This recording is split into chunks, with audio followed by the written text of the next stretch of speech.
Okay, today I'm going to be talking about the importance of gasoline-powered vehicles or internal combustion engines, NINC, ICEs, and why they shouldn't be replaced by electric vehicles.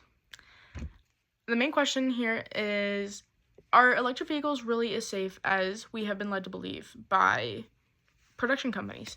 Because can you imagine getting stranded in the middle of nowhere or in a fatal car accident due to the malfunction of software in an electric vehicle? This actually happened to a couple in England in October of 2023.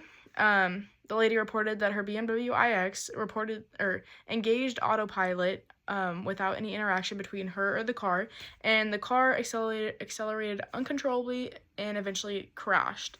Fortunately, both individuals were left unharmed, but this has been reported to happen in multiple different vehicles, not just BMWs. And unfortunately, not everyone is left unharmed like this couple was in this incident. These kind of malfunctions can happen to anyone at any time that owns an electric vehicle because you can always have a malfunction in the software. While electric vehicles are talked highly of because of their environmental benefits, the need for internal combustion engines is still really prevalent in today's society, and they reduce the amount of safety concerns and altercations that could happen to individuals on the road. I'll talk to you first about the need for internal combustion engines because of the safety risks of electric vehicles.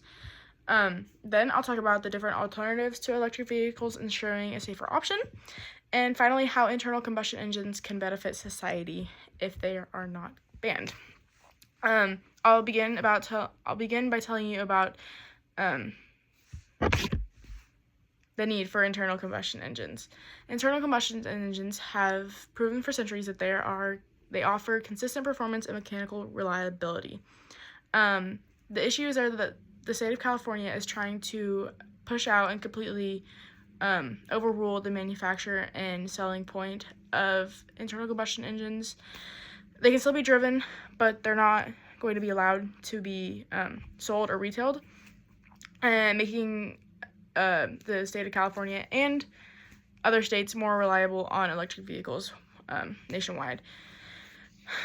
This has spread across to many U.S. states that want to take the same kind of action, but the ban of these engines can promote economic and environmental impacts if the retail of them is banned.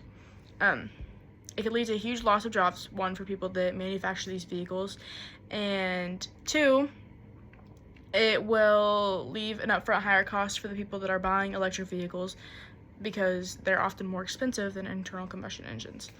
This could also put an additional demand on the electricity grid, which could lead to power outages nationwide and, price increase in that as well.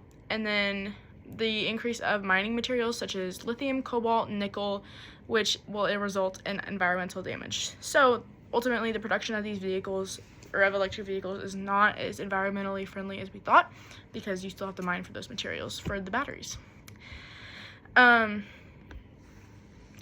Taking action can very well be taking effect on the establishment of your future career financial status. One, loss of jobs. Two, the expense of the electric vehicles. Internal combustion engines and safety of individuals is very important, so it's important to consider these factors when talking about the need for them. It's not occurring just right here in the United States, like I said in the story earlier. It's also in England and other countries.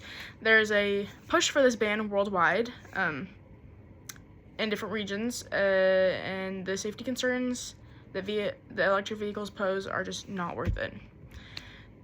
The batteries of electric vehicles weigh over 1,000 pounds, which actually increases the risk of death in a car crash by 47%, according to Steinberg Law Firm LLC. And there's also a 50% higher collision rate among electric vehicle drivers than gasoline drivers due to the rapid acceleration capabilities of electric vehicles. These malfunctions are affecting the safety of not just American citizens, but individuals around the world as well. Like I said, it's been a worldwide spread. Another instance, in England, an electric vehicle stopped in the middle of the road, and it was left there for 9 hours because the safety brake was engaged and locked up when the power of the vehicle died. According to the landlord of a local pub in England, a number of local workmen along with a policeman attempted to push the car to safety. However, despite their best efforts, they could not move it. The obstruction caused delays throughout the rest of the day. That's from WorldNet Daily. So these electric vehicle malfunctions are taking away from the time that people could be using to do other things. By hearing the statistics and real-life testimonies about electric vehicles and their malfunctions, it presents an obvious need for the continued manufacturing and retail of internal combustion engines. But the question I'm sure many of you are asking is, well, how could I even be able to support this movement? That's what we're going to discuss next. There's a simple step-by-step of how you can make a difference, even a small difference, in supporting the need for these internal combustion engines. You can advocate and support manufacturers and the policies that continue the fight for these internal combustion engines. The ones that manufacture and the legislation that takes care of the policies are the ones that can establish the legal measures necessary to keep these internal combustion engines retailing. Without the support and advocacy, they will never know the extent of the demand for these vehicles that people still want in today's society. You can do this by influencing the legislation to protect the manufacturing and legality of them. So today, one thing you can do today is comment on any articles that are talking about how internal combustion engines should be completely banned and how there's no need for them. You can comment on anything and just talk about how personally you still need them.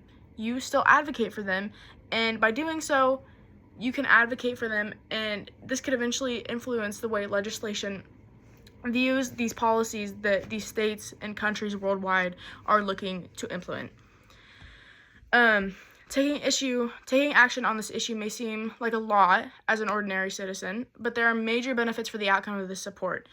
Now we can look at what may happen if you actually choose to advocate for these internal combustion engines and the retail of them, and what will happen if you choose not to. Advocacy against the ban of internal combustion engines could benefit the financial and job stability of families across the nation.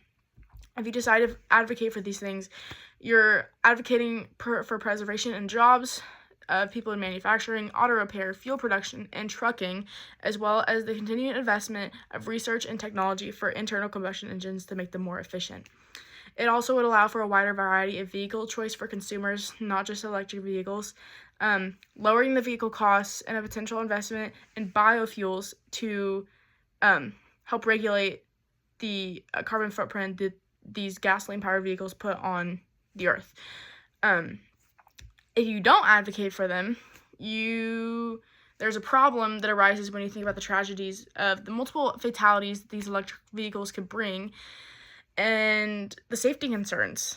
If you don't advocate for the internal combustion engines, the fatality rates will only go up. One day you could end up like the person that was stuck on the road for 9 hours with nowhere else to go and no choice but to sit there because your car locked up. Supporting the ban for internal combustion engines is supporting the increased risk of your safety, which is something that nobody wants. So as you can see, advocating for the support of internal combustion engines can do more than just save your jobs or finances in the future. It can save your life as well. I've told you about the need for internal combustion engines, how you can support and advocate for them, and the benefits or non-benefits that they can give you in the future. You can do something as simple as writing a letter to legislation right now to express that you as a consumer want to keep internal combustion engines in retail. What if a person you loved got into a fatal car accident because the state that they lived in banned the retail of internal combustion engines, leaving them with no choice but to buy an electric vehicle, eventually resulting in a car crash? Think of the satisfaction and possible comfort of knowing that you advocated for their safety and that you made the need for the gasoline-powered vehicles known. I'm going to leave you with a short message from Carlos Tavares, who's a CEO for Stellantis, which is a multinational automotive manufacturing company. We cannot accept an ideological decision that pushes one technology without looking at the real needs of consumers and the market. We need to invest in all technologies that can help the planet. Not only battery electric vehicles, and the internal combustion engine still has an important role to play in reducing emissions. Carlos Tavares from article Auto Week. Thank you for listening to my speech.